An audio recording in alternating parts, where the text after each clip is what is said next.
சொன்னாலும் சொல்ல மறந்தாலும் கல யதார்த்தம் அப்படிங்கிறது என் கண்கூடாக பார்த்த ஒரு யதார்த்தத்தை சொல்கின்றேன். எல்லா அரசியல் கட்சிகளும் தாங்கள் கொஞ்சம் ஜாக்கிரதையாக இருந்து கொள்ள வேண்டும் என்பதற்காக சொல்கின்றேன்.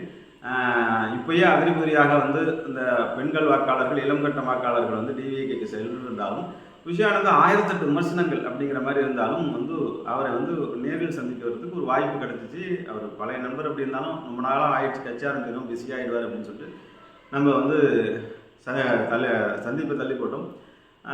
நேற்று திருச்சியிலேருந்து சென்னையிலேருந்து திருச்சி வரும்போது ஒரு யதார்த்தமான ஒரு சந்திப்பு. நம்ம பழைய அழகம் கண்டு சிரித்து கை கொடுத்தார். கை கொடுக்கும்போது ஆச்சரியமான விஷயம், அந்த குழந்தைத்தனம் மாறாமல் அதே ஒரு இன்னசென்ட்டோட நம்ம சில ஆலோசனைகள்லாம் சொன்னோம். அதெல்லாம் கேட்டுக்கிட்டு சிரிச்சுக்கிட்டு எல்லாத்தையும் நடைமுறைப்படுத்த பார்க்குறோம் அப்படிங்கிறது அவருடைய அணுகுமுறை. ஒரு கட்சியோட பொதுச் செயலாளர், ஒரு விஜய்க்கு இவ்வளோ பெரிய வேண்டப்பட்ட 30 வருஷம் நட்பு அப்படிங்கிற மாதிரி இல்லாமல் ஒரு குழந்தைத்தனத்தோடு அவருடைய அணுகுமுறைகள்ங்கிறது ஏன் இவ்வளோ கூட்டங்கள் வருது அப்படிங்கிறது இந்த இளைஞர் பட்டாளத்தை குழந்தைத்தனத்தோடு கையாளுகின்றார்.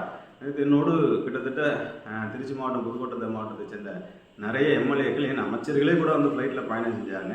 அவங்கெல்லாம் அவங்கவுங்க இறங்கி தனியாக போயிட்டாங்க. நேற்று திருச்சி ஏர்போர்ட்டை அதர விட்டுட்டார்கள் தாவக தொண்டர்கள்.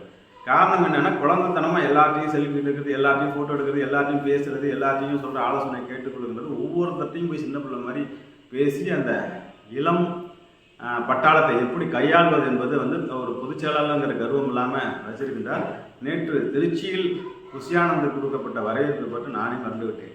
உண்மையில் கள நிலவரம் வந்து பார்த்தீர்கள் என்றால் ஆளுங்கட்சியாக இருக்கட்டும், எதிர்கட்சியாக இருக்கட்டும், விஜய் அவளை சீக்கிரம் குறைத்து மதிப்பிட வேண்டாம் என்பதை சொல்லிக்கொண்டு கொஞ்சம் கவனம் செலுத்த வேண்டும் என்பதையும் சொல்லிக் கொள்கின்றேன். கள நிலவரம் எப்படி வேணாலும் மாறலாம். புஷியானந்த் உண்மையிலே டிவிகேவை மிகச்சிறந்த வகையில் கையாளுகின்றார் என்பதை விட வழிநடத்துகிறார் என்று சொல்லத்தான் வேண்டும். அவருடைய யதார்த்தமும் குழந்தைத்தனமான ஈஸியாக எல்லாரையும் அணுகக்கூடிய முறைகளும் ரொம்ப சிறப்பாக இருக்கின்றது. அதை நான் கண்கூடாக பார்த்தேன். நேற்று கிட்டத்தட்ட ஒரு 3/4 மணி நேரம் ஃப்ளைட்டில் வரும்போது பேசிகிட்டு இருக்கக்கூடிய நல்ல வாய்ப்பு கிடைத்தது. பல திட்டங்களை சொல்லியிருந்தார். எப்படியாக இருந்தாலும் புஷியானந்தோட முயற்சிகளும் வெற்றி பெற நான் அமிர்தா ராஜேந்திரன் நடுநிலையோடு ஆசீர்வதிக்கின்றேன்.